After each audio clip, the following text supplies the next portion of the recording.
继续来看台北跨年一空的放烟火，超过20万人来来去去。这活动结束，收煞的工课接续就开始。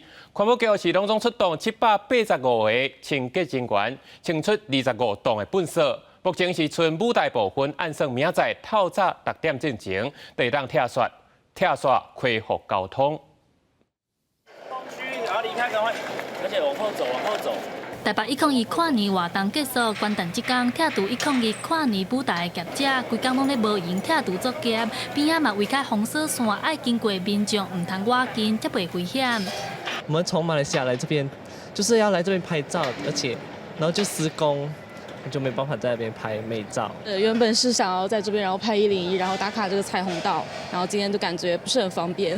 台北市政府公告，目前市府路甲成仁爱路舞台也未拆刷，所以元旦也是禁止通行，如果要等到拜四透早6点过后，才会恢复通行。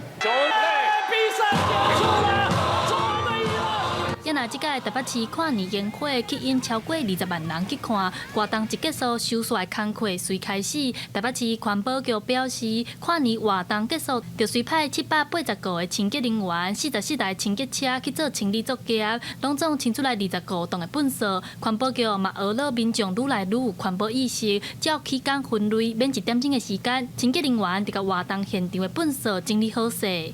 甲往年比起来，较无咧乌白等咧涂骹啦，因为阮队员咧结束的时阵，拢会甲迄个粪扫地啊拍。